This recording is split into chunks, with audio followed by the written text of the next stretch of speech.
नमस्कार दोस्तों।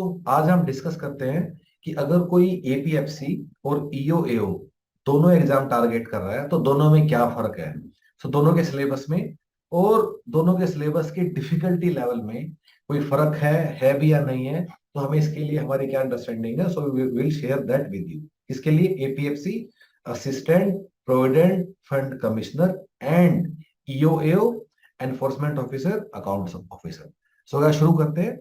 सो ये सिलेबस है एपीएफसी का जो कि हमें यूपीएससी ने दिया है, और ये सिलेबस है ईओएओ का जो कि हमें यूपीएससी ने दिया है। ठीक है।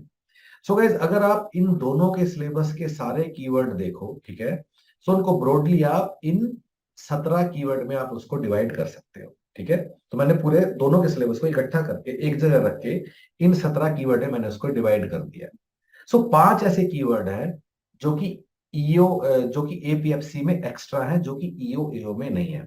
तो आप इस चीज को ऐसे भी समझ सकते हो कि अगर ईओ एओ का सिलेबस ये है, विच इज ईओ एओ, जो कि मैंने ब्लू कलर के डब्बों में दिखाया है, इसमें कितने 1 2 3 4 5 6 7 8 9 10 11 12। सो इसमें ये 12 कीवर्ड है। ठीक है। और एपीएफसी का सिलेबस क्या है? एपीएफसी का सिलेबस है ये वाला एपीएफसी, जिसमें 3 एक्स्ट्रा है। सो एपीएफसी में कितने हो गए? 12 + 3 15, सॉरी 12 + 5 17 कीवर्ड है जो लाल कलर में दिया हुआ है। सो पहली बात क्या है कि जो ईओ एओ का सिलेबस है, that is a subset of APFC. जो ईओ एओ का सिलेबस है that is a subset of APFC. मतलब क्या है?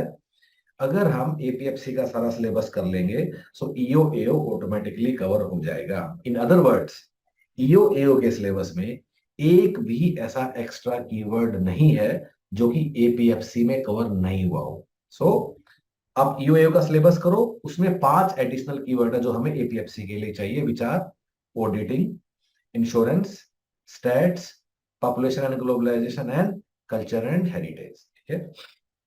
अब गाइस, अब ये तो बात है कवरेज की। सो समरी क्या है इसकी? एपीएफसी कर लो, ईओ एओ को भूल जाओ। एपीएफसी कर लिया तो ईओ एओ के जो भी रिक्वायरमेंट है 100% अपने आप इससे कवर वो हो जाती है। ठीक है। अब कुछ लोग एग्री या डिसएग्री कर सकते हैं कि सिलेबस के कीवर्ड में हल्का हल्का सा डिफरेंस है। तो अगर मैं उसको एक बार आप लोगों को मतलब मैं दिखाऊं, तो यहाँ लिखा है इंडियन फ्रीडम स्ट्रगल ईओ एओ के सिलेबस में, और यहाँ हम लोगों को लिखा है फ्रीडम मूवमेंट। ठीक है।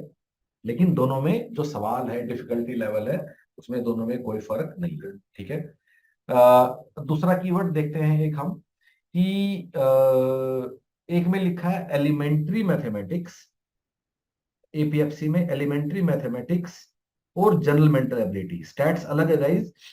सो एलिमेंट्री मैथमेटिक्स लिखा है और जनरल मेंटल एबिलिटी लिखा है in the APFC syllabus. On the other hand EO में क्या लिखा है? General mental ability and quantitative aptitude. So guys, दोनों का सेम मतलब है, सेम सिलेबस है। अगर इसकी जगह सिर्फ जनरल मेंटल एबिलिटी भी लिखा होता तब भी उसका मतलब एक ही होता।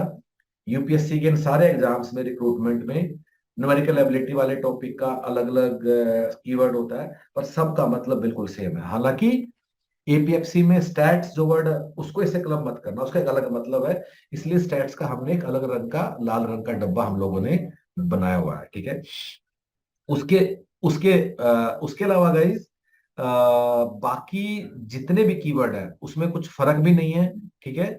और मतलब एक आप इसको भी अगर देख सकते हो, चाहो अगर देखना तो, कि यहाँ लिखा है governance and constitution of India APFC में, और ईओ ए में लिखा है Indian polity.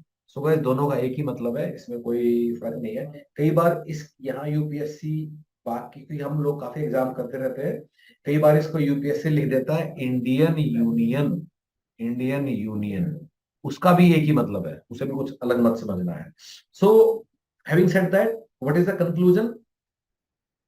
Conclusion is that कि जो टॉपिक्स कॉमन है, जो 12 है, which is nothing but syllabus of EO AO, उसका डिफिकल्टी लेवल से कोई भी वेरिएशन नहीं है। इन इन अदर वर्ड्स, आप कोई भी टॉपिक करोगे, एपीएफसी और ईओएओ के डिफिकल्टी लेवल में कोई फर्क नहीं है। सो मैं कंक्लूड करता हूं। पहली बात, सिलेबस की बात करें, EOAO is a subset of APFC. दूसरी बात, दोनों में अगर कोई कीवर्ड है जो दोनों के सिलेबस में है, विचार 12 जो कि मैंने दिखाया है, 12 कीवर्ड है। इन 12 कीवर्ड में जो कॉमन है, डिफिकल्टी लेवल में कोई फर्क नहीं है। ऐसा नहीं है कि एपीएफसी ग्रुप ए एग्जाम है तो सवाल ज्यादा मुश्किल है, ईओए में ऐसा कुछ नहीं है। दोनों का डिफिकल्टी लेवल सेम है।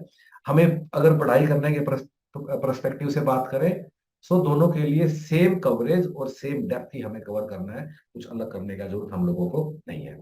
Thank you so much guys, thank you.